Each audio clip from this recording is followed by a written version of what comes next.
Hello and welcome back students. आज की class में हम लोग पढ़ने वाले हैं 4 मार्कर क्वेश्चंस जो आपके CBSE board and ISC board के लिए भी वेरी मच इंपॉर्टेंट है। ठीक है, तो इसका जो हम लोग क्वेश्चंस करने वाले हैं ये आपको इसकी लिंक मिल जाएगी कमेंट सेक्शन में, तो वहां पे आप लिंक ओपन करके क्वेश्चंस वहां से देख सकते हैं। तो ये है आता आपका question number 1। So question number 1 बोलता है आपका that is there are 3 partners, Danish, Anna and प्रांजल। ये 3 पार्टनर्स हैं जिनका रेशियो है 5:3:2।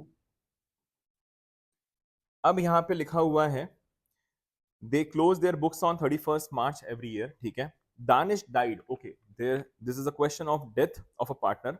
Danish is a partner who died, this is the first partner who died on 30th September 2025. So he died on 30th September 2025. That simply means अगर उन लोगों ने बताया है आपको 31st March तक चलता है आपका ईयर, तो मतलब कि इस दानिश ने, दिस पार्टनर ने वर्क किया होगा फर्म में for 6 months from April to September. तो he must have work for 6 months। ठीक है, तो यहाँ पे करना क्या है पहले ये देख लेते हैं हम लोग। तो यहाँ पे आपको जर्नल एंट्रीज पास करनी है, सबसे एंड में लिखा हुआ है and workings, show the workings clearly. ठीक है, सो यहाँ पे 6 months काम किया है, तो जो भी चीजें हम लोग उसको देंगे वो 6 months के हिसाब से ही उसको पे की जाएंगी। तो अब स्टार्ट करते हैं। सबसे पहले यहाँ लिखा हुआ है his share of capital that is 5 lakhs along with his share of goodwill. तो यहाँ पे उसको हम लोग शेयर ऑफ कैपिटल तो देंगे ही देंगे, ऑब्वियसली उससे कैपिटल लगाया होगा, उसने इन्वेस्ट किया होगा, वो तो वापस करना ही करना है, एंड गुडविल का शेयर भी देना है। तो गुडविल के शेयर देने के लिए आपके पास total goodwill of the firm given है 60,000। तो यहाँ पे हम लोग कैलकुलेशन कर लेते हैं। पहले तो आपके पास गुडविल गिवन है पूरी फर्म की, दैट इज 60,000 रुपीज। सो यहाँ पे we will have to find out Danish का share. So D share will be 60,000 multiplied by with his share, that is 5:3:2 था, तो 5/10 हो जाएगा। तो यहाँ पे जो अमाउंट निकल के आ जाएगा दैट विल बी 30,000। तो ये जो गुडविल का शेयर है ये कौन देगा इसको? तो जो भी बचे हुए पार्टनर्स हैं, जो भी आपके कंटिन्यूइंग पार्टनर्स हैं, अगर वो लोग गेन करेंगे तो ही देंगे। दैट इज जो भी आपके गेनिंग पार्टनर्स होते हैं वही देते हैं गुडविल का share to the deceased partner. ठीक है, तो यहाँ पे सबसे पहले हम लोग को चेक करना पड़ेगा कि हमारे पास न्यू रेशो है कि नहीं। सो इस क्वेश्चन में as such new ratio given नहीं है, तो इसका मतलब ये है ये 30,000 का जो शेयर होगा ये ए एंड पी देंगे अपने 3:2 के रेशो में। अब यहाँ पे एक चीज आपको ध्यान रखनी है कि अगर क्वेश्चन में न्यू रेशो गिवन नहीं होता है तो यहाँ पे डी के जाने के बाद बचा कौन? ए और पी। यही इनका न्यू रेशो भी कहलाता है और यही इनका गेनिंग रेशो भी कहलाता है। इस चीज का आप ध्यान रखेंगे। सो यहाँ पर हमारे पास गेनिंग रेशो निकल के आ गया है 3:2। सो ए एंड पी 3:2 के रेशो में 30,000 को 18,000 एंड 12,000 दे देंगे। सो इसकी जो जर्नल एंट्री होगी वो हम लोग कर लेते हैं स्टार्ट। तो नेक्स्ट पेज पे आ जाते हैं। तो सबसे पहले यहाँ पे बनेगा आपका जर्नल एंट्री का फॉर्मेट।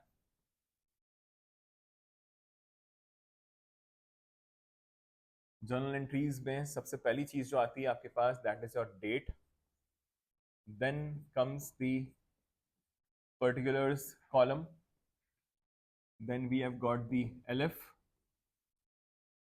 डेबिट, रुपीस का साइन, फिर credit, again this is also in terms of rupees. ठीक है, सो ये हो गया आपका फॉर्मेट। अब यहाँ पे this was your journal entry, ये हमारा रेडी हो गया है फॉर्मेट। अब पहली एंट्री जो होगी हमारी that is for the goodwill. आपको बताया था मैंने कैपिटल की ऐसा कोई एंट्री नहीं होती।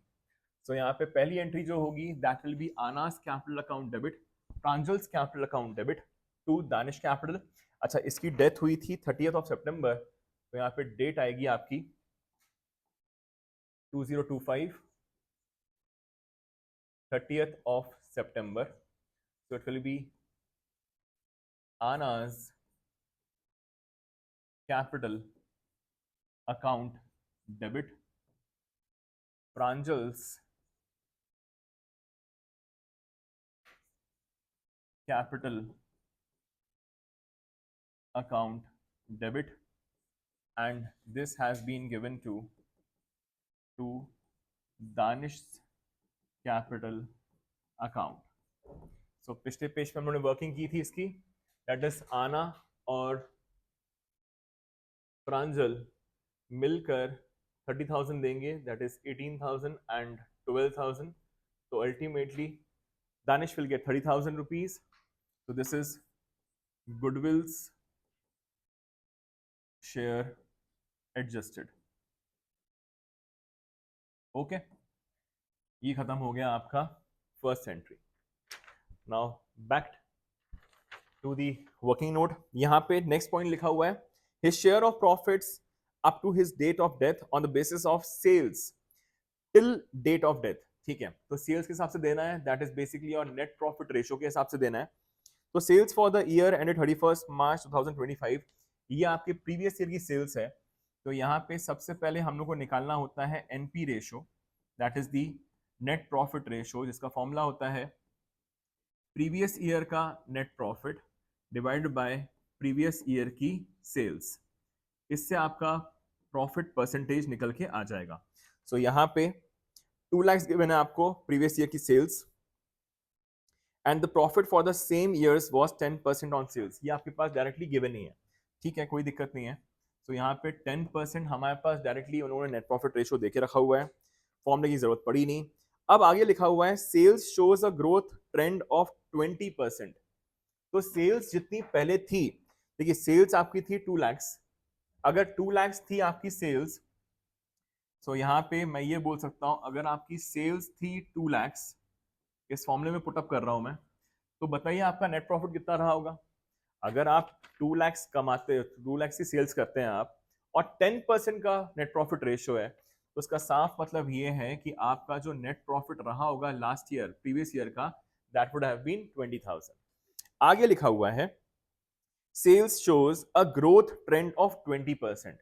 तो आपका जो सेल्स है वो 20% से इंक्रीज हो रही है, ठीक है. तो इसका मतलब ये हो जाएगा कि जो करंट ईयर की सेल्स हो जाएगी वो हो जाएगी 2 lakhs plus 20%, 2 lakhs plus 20%. so this will give you 2,40,000. क्योंकि 2 lakhs का 20% will give you 40,000, 2 lakhs plus 40 will give you 2,40,000. this will be the sales for the current year. आगे लिखा हुआ है and a percentage of profit earnings is reduced by 1%. तो यहाँ पे जो परसेंटेज ऑफ प्रॉफिट है वो आपका 1% से रिड्यूस हो गया है. इसका मतलब ये है कि अगर आप 10% लास्ट ईयर तक कमा रहे थे, तो अब आपका जो प्रॉफिट परसेंटेज है वो कितना हो जाएगा, 9%. तो ये है आपका 9%. और करंट ईयर की सेल्स वो लोग एस्टिमेट कर रहे हैं, एक्चुअल सेल्स गिवन नहीं है उनके पास, तो 2,40,000. अब आप खुद समझिए, अगर 2 lakhs was the sales for the previous year, 2,40,000 will be the sales for current year. But Danish died on 30th of September. That is, he worked for 6 months. तो हम लोग को 6 months का ही इसका प्रॉफिट कैलकुलेट करना होगा. तो यहाँ पे कर लेते हैं हम लोग इसका प्रॉफिट कैलकुलेट. सो ये हो जाएगा यहाँ पे आपका, तो डीज शेयर ऑफ प्रॉफिट, दानिश का प्रॉफिट का शेयर निकालने के लिए हमारे पास 2,40,000 है. तो यहाँ पे कर लेते हैं हम लोग 2,40,000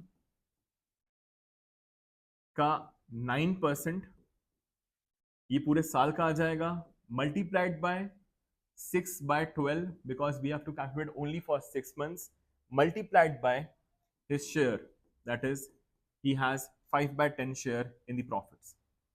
इज दैट ओके? सो यहाँ पे 2,40,000 का 9% निकालेंगे हम लोग, तो ये आ जाएगा आपका, दिस विल गिव यू 21,600. 21,600. अब इसका 6/12, 6/12 मतलब कि 1/2, इंटू 5/10 मतलब अगेन 1/2। तो 21,600 का हाफ का भी हाफ, तो 21,600 का हाफ होता है आपका 10,800 का हाफ हो जाएगा 5400। सो 5400 is the amount of profit that will be given to Danish. Is that okay? Now who will give this?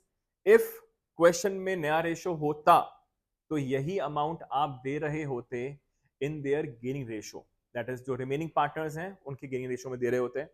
या तो अगर फर्म अपनी बुक्स क्लोज कर रही होती इसी दिन तो वो हम लोग देते प्रॉफिट एंड लॉस एप्रोप्रिएशन से, बट इन दोनों में से कोई भी सिनेरियो नहीं है, तो ये जो अमाउंट दिया जाएगा this will be paid through the profit and loss suspense account. So entry होगी आपकी profit and loss suspense account debit to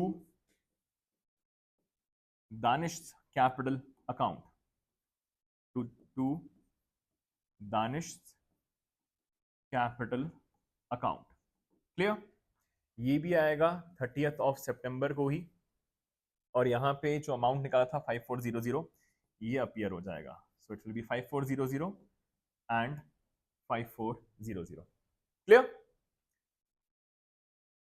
profit share given to Danish. अब यही दो तीन चीजें देनी थी हम लोगों को, तो लास्ट एंट्री जो होगी that is again on 30th of September we will transfer this amount from his capital, that is Danish's capital account debit, to Danish's executor's account.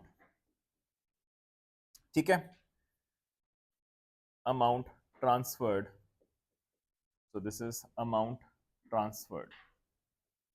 ठीक है, अब यहां पे कितना अमाउंट आएगा? देखिए क्वेश्चन में लिखा था कि 5 लाख उसका कैपिटल है, तो 5 लाख तो हम लोग को देना ही देना है। Apart from the 5 lakh plus 30, 530 plus 5,400, so this will give you 5,35,400। सो ये अमाउंट हम लोग पे कर देंगे दानिश के एग्जीक्यूटर को, 535,400। सो ये खत्म हो गया आपका question number 1, the 4 marker. Clear? अब अगर यहां तक क्लियर है, अब आते हैं नेक्स्ट क्वेश्चन पे, क्वेश्चन नंबर 2।